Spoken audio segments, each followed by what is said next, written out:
Hey guys, welcome to the MC Anime Podcast. We cover anime, geek culture, Japanese aesthetics, and Asian studies. We are a multi-fandom podcast, and you can expect to hear topics in your favorite hobby or fandom activity potentially. You can find MC Anime on Google Podcasts, Spotify, Apple Podcasts, and YouTube. Also, please check out mcanimepodcast.com, our website. Furthermore, stay tuned in for another episode.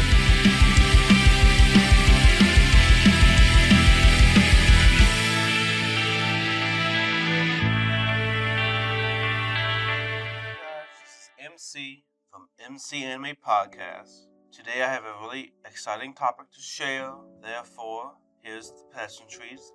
Before we do that, you can do podcast directories to find the podcasts like Google and Apple Podcasts. You can also use www.mcanimepodcast.com. That's MCANIMEPODCAST.com. And Patreon is where you can also support us for bonus content, sponsorship, and more. So if you like the podcast, please support us there. Further ado, today's episode is going to be Japanese mythology and yokai explained. And in this episode, I'm going to talk about overall the setup of how the mythos of Japan work, specifically for yokai. Japanese mythos is a very big topic. There's so much to discuss with the Shinto background and the deities, and you could spend probably an entire season on the deep content that it covers. I decided today to do yokai for the simple fact that yokai is a really interesting element of Japanese mythos. It brings a fresh new idea. There's also a lot of shows that incorporate yokai into the show itself. Now, yokai is basically demon, and, well, kind of like demon in Japan. Strange apparition. It's a class of supernatural entities and spirits in Japanese folklore. So we have the word yokai is composed of the kanji for attractive calamity. An apparition, which is the mysterious or suspicious creature. Yokai are also referred as Amirashi or Mononoke or Manamomo.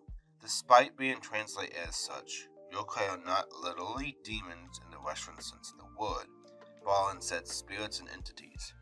Their behavior can range from malevolent or mysterious to benevolent to humans.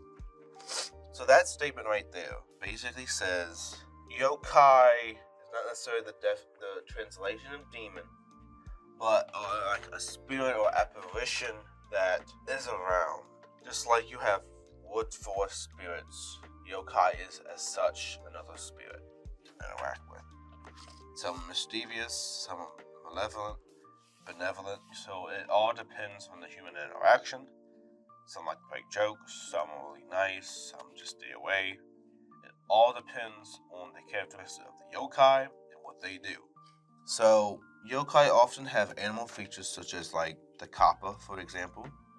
It's like between a lion and a turtle. We also have, the tengu, which is depicted with wings. But they also appear humanoid in appearance, such as the kunisake onna. Some yokai resemble animate objects, such as the tsukumogami. We also have others have no distinguishable shape.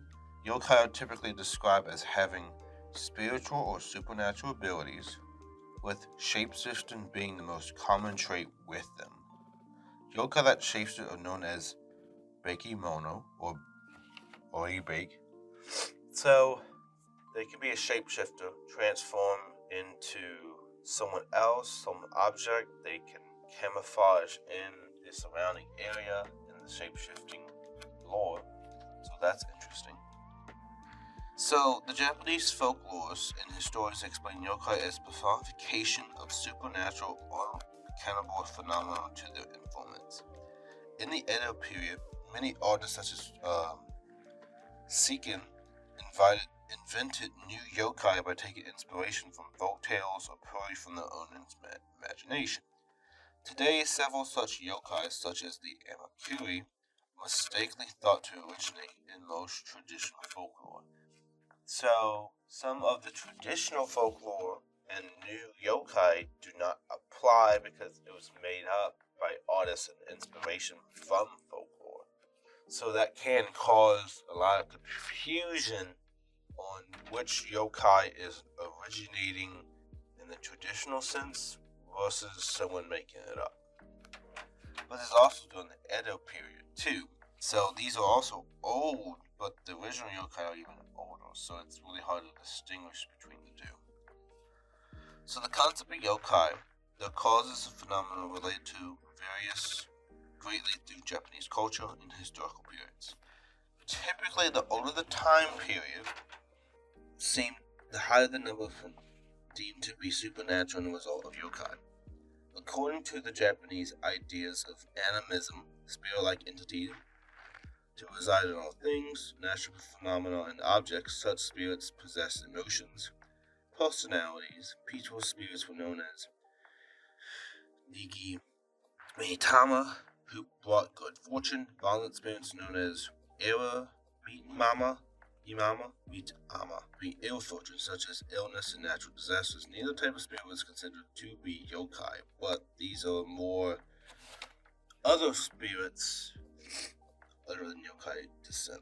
One's ancestors, and particularly respected departed elders, could also be deemed as Nigimi, accruing status as protective spirits who brought fortune to those who worshipped them. Animals and objects and natural features or phenomena were viewed as Nigi Maitama or as Era Maitama, depending on the area. Despite the existence of harmful spirits, rituals for converting Era into Nigi Maitama were performed, aiming to 12 malevolent spirits prevent misfortune and alleviate the fear arising from phenomena and events that had no explanation. The ritual for converting was known as Chikan, the calming of the spirits, or Requiem, or for the Aramira Tama that failed to achieve deification as benevolent spirits, whether through a lack of sufficient veneration or through thus divinity become yokai. So over time, the phenomena and events thought to be supernatural became fewer and fewer, with depictions of yokai in picture scrolls, paintings beginning to standardize, evolving into caricatures, views from spiritual entities. Elements of the tales and legends surrounding yokai begin to depict public entertainment as the early and middle ages. During the following Edo period, the mythology and lore of yokai became more defined and formalized. Now we get into the different types of yokai. We have the folklorist Emma, who studied the literature and paintings. Yokai and Hinge divided into categories. So we have yokai's traded on the true form, human, animal, plant, object, and natural phenomena. Then you also have categories depending on the source of mutation related to the world, spiritual and mentally related mutation, reincarnation or after-world related mutation, material related mutation, and then external appearance like human, animal, plant, artifact, structure or building, natural object phenomenon, miscellaneous or appearance compounding more than one category. In other folklore calculations, yokai are classified simply as nymphs of Greek mythology by their location on the phenomenon with the manifestation. Yokai are indexed in the book of Japanese folklore as follows. We have Yokai no Kei, which is the mountains, Maiki no Kei is the paths, Ki no Kei is trees, Mizu no Kei is water, Umi no Kei is the sea, Yuki no Kei is the snow, Yoto no Kei is the sound, and then Dabatsu no Kei is animals, real or imaginary. So it's kind of interesting seeing how yokai play out in the stream of things, because yokai is such a pivotal cultural shift in Japan that it actually represents a bigger understanding into how the culture operates and the history associated with it We had the different categories, we had the different types, the different publications at the time, prolonging the yokai experience and actually providing more structure to the belief system and to the folklore itself. So lots happening. They're doing stuff, they're being, how they are, yokai. And one thing to take into consideration of yokai, doesn't matter what type of yokai they are, they usually resemble myth and legend or, local tradition in the area. And there are means to explain the unexpected. And this is also another type of traditional explanation of supernatural by giving it own meaning. If enough people say something exists, then it becomes a concept in reality to those who believe it. That's what yokai is based off of. And Japan having an entire system identifying yokai and different types of spirits really plays a strong role in how, Shintoism and explanations of the intervention and causes for life can really just be defined through us classifying what we don't know and classifying it beyond ourselves. That's really important to take from this. And it's really interesting in this scene that yokai is not necessarily simply a phenomenon and, just anything. It's an entire dedicated structure to the belief that these spirits are around us and they exist within our existence. We exist as they exist. And that really awareness of around you gives people a sense of knowledge. They feel like they know what's going around them. They feel like the unexplained is now explained for them. It creates normalcy when you do it as well. It's really interesting how culture, tradition, explanation for the intervention all come together into this melting pot of the cauldron being mixed in the homebrew and actually giving life to something other than ourselves and depict them in human-like quality or a personification or a manifestation for a cause of being. We like to manifest what is not there, but actually become reality in itself. So this is where that idea comes from. We want to manifest something to give it meaning, and as such, we give life more meaning by classifying what is around us and what we think we see. Yokai is one such example of that awareness. We also have some brief history a little bit with it. So, ancient history of the yokai. We have Choko Ihami. There's the statement that Shinto personification is performed because yokai appear very often in the imperial court. Using the word yokai do not refer to any one phenomenon in particular, but to strange phenomena in general. Middle of the Heian period, which is 794 to 1185/1192. The Pillow Book by Sai Shoragan. There's a statement that says, Tenacious Mononoke, as well as a statement by Meraki Shikbu. The Mononoke have become quite dreadful. The first word and appearance of Mononoke. 1370. The Taiheki, the 5th volume, Sami no Yudo was not at all frightened by yokai. We also have Rochi, which is also from Nike Raichi. So we have different tales and depictions in the media of it being written now. The ancient times of a period abundant in literature and folk tales mentioning and explaining yokai. Literature such as the Kojiji, the Nihon Shoki, and the various Fudoki exhibit the legends from the ancient past, mention of Ami, Urochi, other kinds of mysterious phenomena to be already seen Heian period, collections of stories about yokai and other supernatural, published in multiple volumes. The publications such as the Nihon Ryuki and the Konjaku Monotarichi. These publications mention phenomena such as the Hyoku Yaoyo, which can see the yokai that appeared in literature were passed to be later generations. However, despite that literature mentioning and explaining yokai, they were never giving any visual depictions. In Buddhist paintings such as the Hell Scroll Naranawan Museum, which came from the later Heian period, visual explanations of the idea of Ami, but actual visual depictions only come in the later Middle Ages, from the Kanhua period and beyond. The Yanha no Rochi was originally a local god but turned into a yokai who was slain by Surano. Yasaboro was originally abandoned to visual spirit, and Orion turned into a poisonous snake upon death, plagued the water in Patti, but eventually became defined as the wisdom god of well.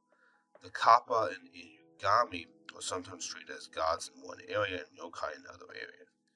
From these examples, it can be seen that among Japanese gods, there are some beings that can go from god to yokai and vice versa. So the post-classical history is medieval Japan time period where publications and other visual depictions of yokai started to appear. There were legends from Jisei Inji, others from the Tocho Genzo Shi were introduced for more entertainment, started a trend where yokai became more and more seen as subjects of entertainment.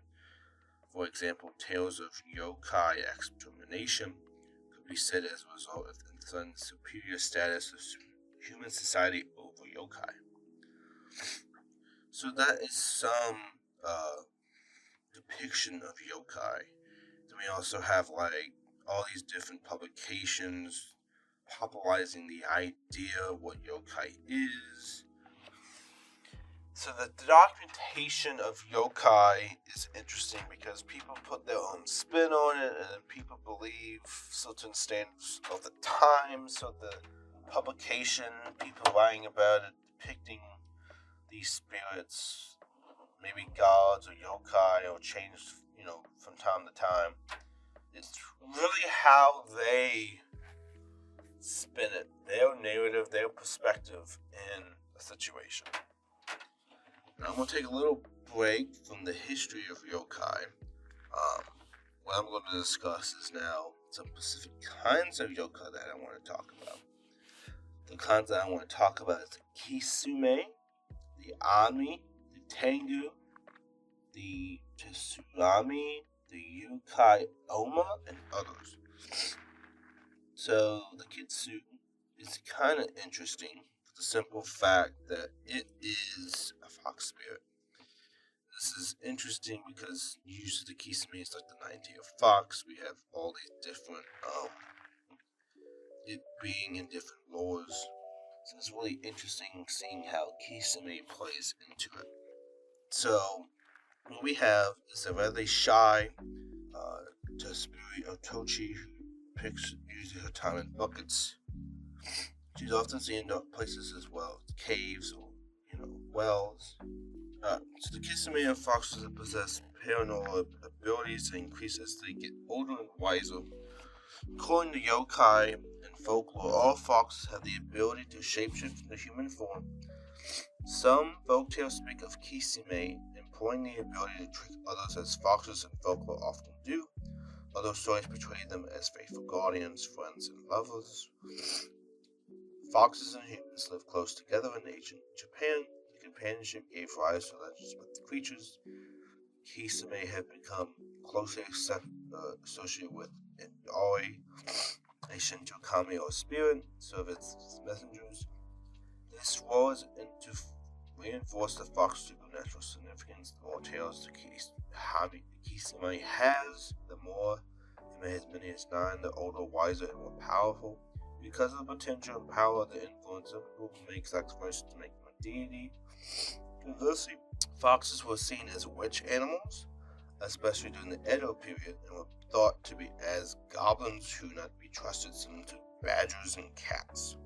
So the origins, the oldest relationship between Japanese people and the fox dates back to the Japan period necklace made by piercing the canine teeth and jawbone of the fox. Neon Shoki comes back with some of the oldest history books in Japan. Foxes appear for the first time as supernatural beings that to the people good omens and bad omens. Various legends about foxes with human personality were first described in Nihon Ryoki, which was compiled around 822. A man from Mio Providence and a kitsune having a female personality get married, have a child, and the kitsune at the wife is described as a person who has a deep resistance against dogs. The sins are depicted as doing evil things or taking advantage of their power. So we have a lot of folk tales from like a fox called China, which is the Hiji Jin. They may have been up to the nine tails. These foxes were adopted to Japanese culture as Kubino Kisame. Many of the earliest surviving are the Kanjaku Monetary Gorusu, which is the 11th century collection of Japanese, Chinese, and Indian literary narratives. And we also have like smile notes that the idea of the fox is seductress and the connection of the fox myths to Buddhism. In Japanese folklore through Chinese stories, but she tells that some foxes contain elements unique to Japan. Kisame is interesting because, foxes are mysterious. They really just made to their own destination. They do their own thing. Turn on you in a moment's notice and also be very loyal at times as well. It all depends on what they want. And Kisame is a really interesting yokai to be considered. Another one is the Oni. The Oni is interesting because they take roots in Japanese lore and actually apply it as a kind of demon. They're really profound, very popular. Kind of yokai, demon, or ogre, or troll in Japanese folklore. Oni are mostly known for their fierce and evil nature, manifested for the murder and cannibalism. Notwithstanding their evil reputation, Oni possesses intriguingly complex acts that cannot be brushed away as simply as evil. They typically is portrayed as hulking figures with one or more horns growing out of their heads. Stereotypically, they're considered as red, blue, black, yellow, or white, wearing loincloths or tiger pelt, and carrying an iron kabato club. Creature instills fear and danger from their grotesque outward appearance to their wild and strange behaviors, dangerous powers. Very popular in Japanese art, theater, and literature. Stock villains are well-known fairy tales like Totaro, Peach Boy, Ishunibachi, and Kabutoy Jisan. Although Oni have been described as frightening creatures, they become tamer in modern culture as people tell less frightening stories about the Omni Mask and the Red Omni Who Cry. Seichu Dojo has been regarded as the most famous and strongest onna in Japan.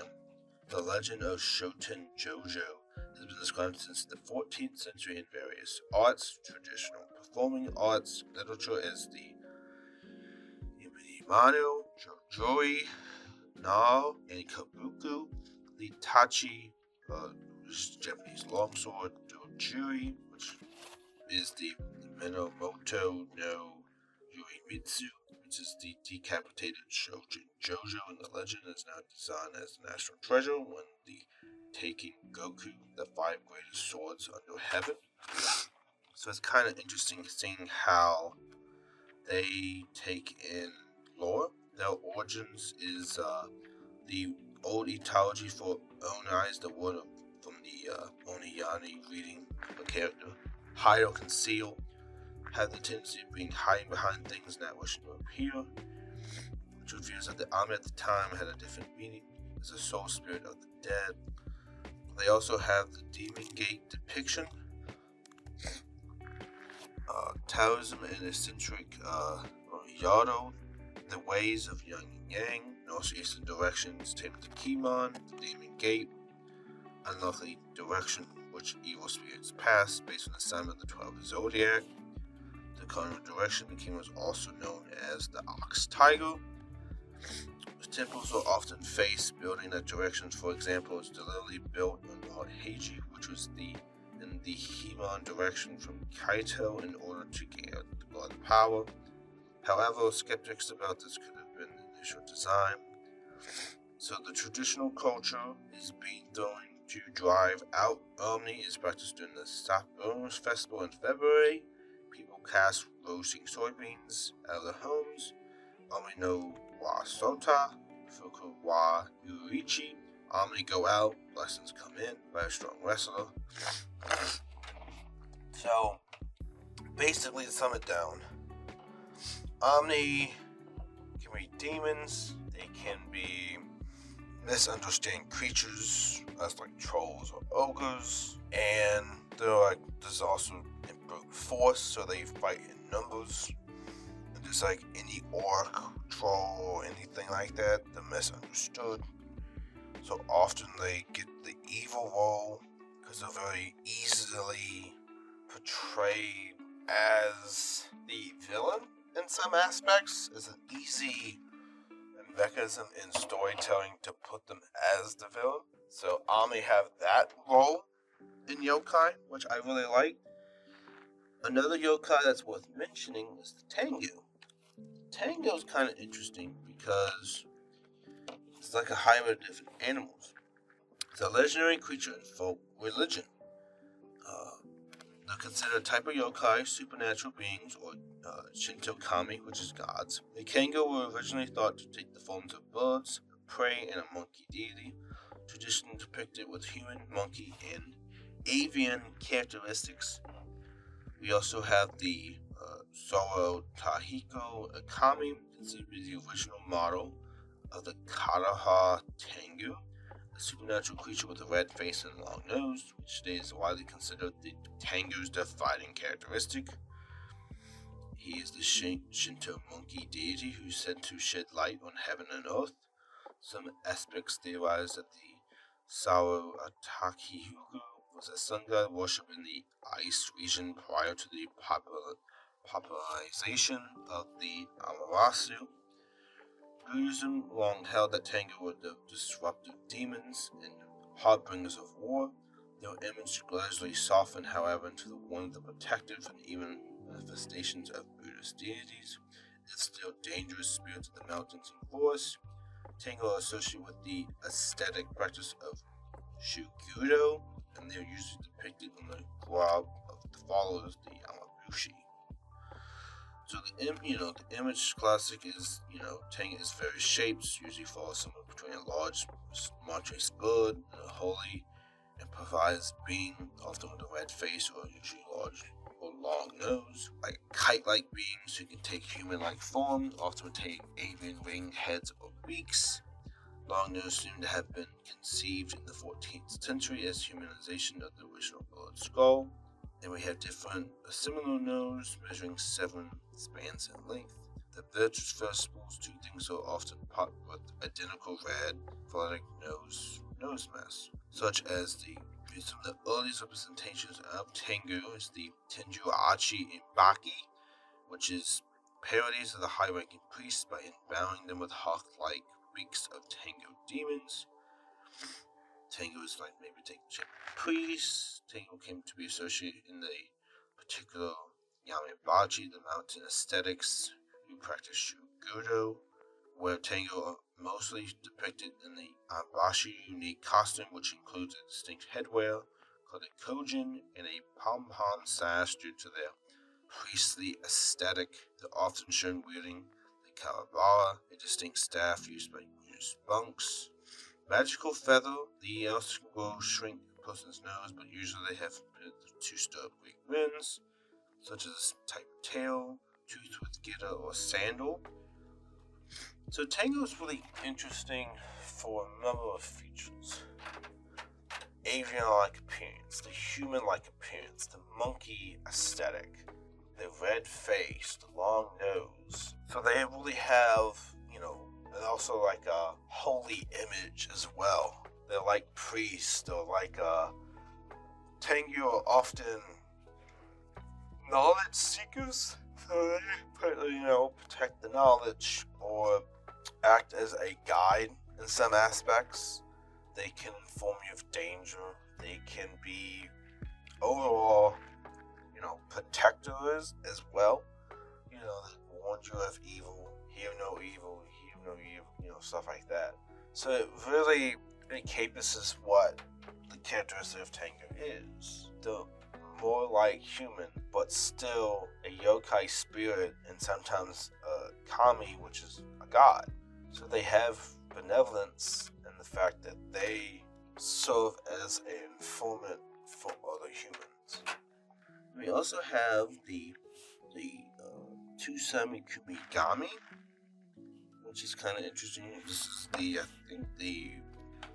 these are usually with tools or spirit that have acquired a kami or spirit. According to Image of the Tales of the Icy, titled Icy Monogatari Show, there's a theory originated from the Yoko that foxes in Tsukuyu, among other beings, have lived for at least 100 years and changed forms, are considered as tsukumogami.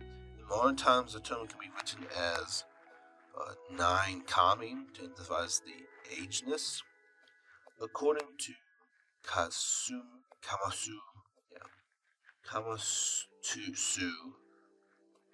Yuki, the idea of tsukumogami, or yokai of tools, is spread mostly in the Middle Ages. The Kamasu infers that despite the depictions of Bakumasu period and the Uei art, we substitute the idea that are produced in the era cut off from actual belief in the idea of tsukumogami.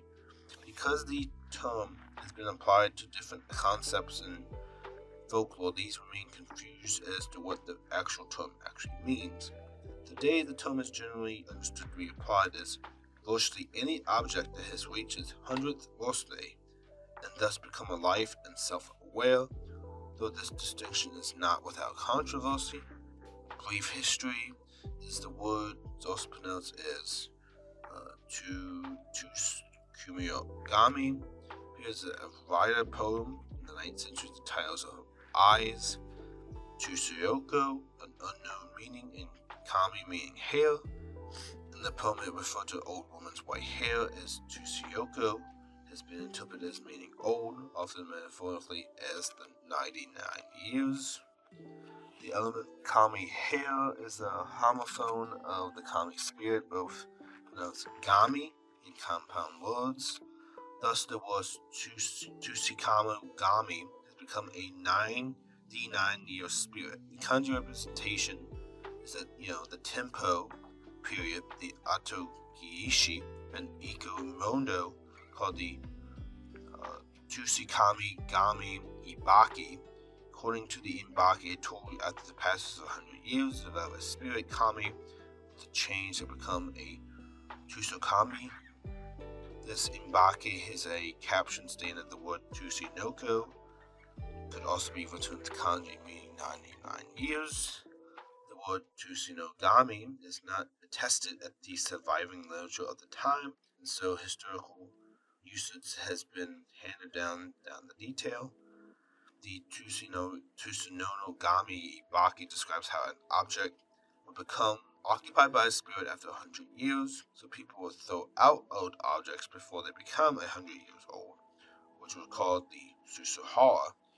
By doing this, they prevent objects from becoming a Tsukumogami, but according to the captions of the Ibaki, a year from 100, in other words, objects that are Tsukinoko, 199 years old, become angered and become a yokai by some means other than them to be a passage of time and then cause a ruckus. The idea of becoming a yokai at 100 or 99 years does not need to be taken literally. These numbers can represent the idea that humans, plants, animals, or even tools will acquire a spiritual nature. Once they become significantly old, they will gain the power to change themselves. So, The tsukumogami is interesting because it's a tool that comes to life, and this tool is giving life after a certain period of time. Just know that it's 99. Gami is old, so it's really just, old. Tool is like the personification that an object has a being. The object gets possession of a spirit and occupies such object. After the object is super old, it gets the cursed mentality, or possessed in some way. So that's what that takes apart. Objects given manifestation of quality of just it being old. Open tails of a cursed sword. That's any weirdo who have bad luck. Stuff like that also can be considered tsukumogami. So it's kind of interesting seeing how that works out. The last one that I'm going to talk about is the yuki onna. Yuki onna is interesting, I think, because they are often like a snow creature. They depict in winter theme in a mountain scene. They are a snow woman, a spirit in yokai Japanese folklore. She also may be go by such as Yuki Usami, the snow daughter, the Yuki Ogo, which is a snow girl. Also we have Yuki Ojo, which is a snow woman, Yuki MS, which is snow sis, and Yuki Aba, snow granny or snow nanny. Also we have Imbi, the snow hag, and we also have the Yuki Furi Ba, which is the snowfall hag. They're called several names that are related to icicles, such as the Tsukumogami, the Kankoi Usimi, and the Shikama Naibo. So the different origins. Yuki onna originates from folklore of olden times in the Muromachi period, the Shoujo Shujoko Monogatari by the reggae poet Sogo. There's a statement on how he saw a snow Yuki onna when he was staying in the Echo Province, now Nikitami Prefecture. The legend already existed in Muromachi period. So these stories that the legends of the Amma region, the Nanigami Prefecture, the beautiful woman came to visit a man, become his wife from the woman's own desire. This woman was reluctant to go into the bath. When she was made to go in anyway, she disappeared, leaving only thin, fragmented, floating icicles, which is also the Tsukumogami. In the Amadoi and Yogata prefectures, Shimigami Amma, in the Kamen Omiyama region of Yamamata, a Yuki onna would come to visit an old couple on a snowy night to warm herself by the Iri. When late at night, the Yuyami would go out on a journey. The old man would attempt to take her hand to stop her. When he noticed that she was truly cold, before his eyes the girl turned to a wall of snow that exited the house to the chimney. Also has some points of similarity with the Kaikucho on the night of a blizzard, as a Yuki onna would be standing there hugging a child, Yuki Inko. It would ask people passing by to hug the child as well. When one hugged the child would become heavier and heavier until one become covered with snow and froze to death. It's also been told that if one refuses, one will be shoved away into a snowy valley. Basically, if you saw Yuki onna in any shape or form, be aware. It's just like a siren taking you to your death. The siren will sing a song. Sailors will often go to the drowning to look for the song. Yuki onna is trying to trap you. It's also a mysterious being that wants, to be acknowledged, but also not forced to do something. So that's also why it feels like it has to trap unexpected guests. It traps them just like how she was originally trapped by another man. So it's like really distrustful of men and who they are and takes advantage of human curiosity, human willingness to help, overall appealing to our humanity, but also trapping us when we are vulnerable. That is the basis of the Yukiyama. And the winter theme and the snow theme also applies when you get lost into a winter storm. You don't know where you're going. And Yukiyama is a tale in which you don't leave the storm. You freeze and the cold got to you mentality. So maybe Yukiyama was an explanation of the simple fact that a blizzard would happen, a snowstorm would happen, people get lost, and they eventually freeze. The Yukiyama could be an explanation of trapping men in the snowstorm. At the time, they didn't have anything to base it off of. They wouldn't believe, oh, I just got lost and froze. They wouldn't have an explanation and give it clarity. So it's kind of interesting how yokai are resembled in the media. You know, modern anime, such as like Mogami or the Shonen Line Boss, typically have like the different yokai depiction. You know, even One Piece has the tengu with the samurai master.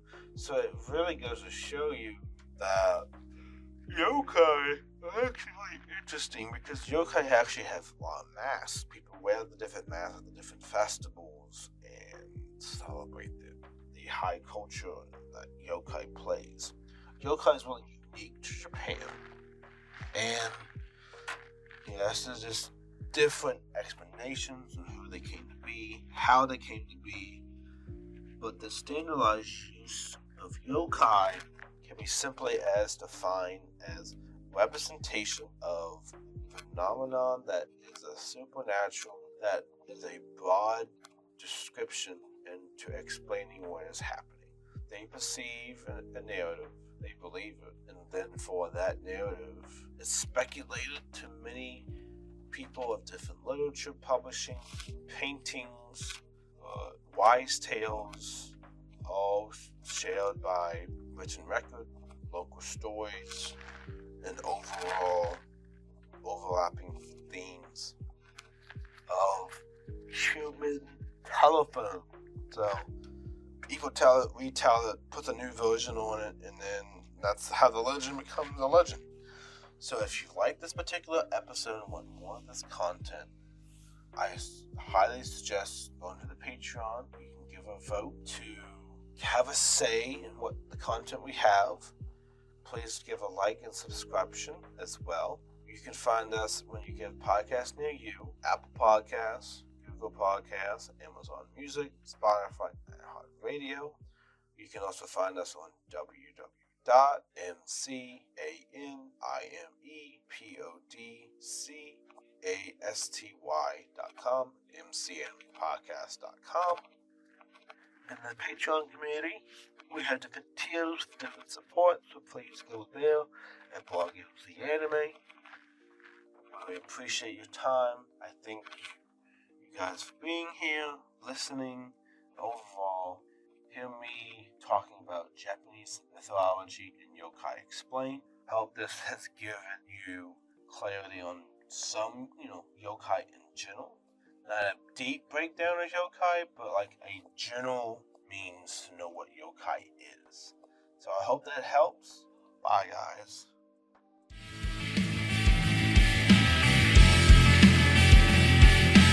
This concludes another episode of MC Anime Podcast. MC Anime Podcast is available on podcast directories like Google Podcasts, Apple Podcasts, Spotify, iHeartRadio, and YouTube. We also have our website at mcanimepodcast.com. If you want to directly support us, then follow Patreon blog MC Anime. Finally, if you want services for hire, then we're available on Fiverr for audio and video production, graphic design, idea consulting, and blog and article writing.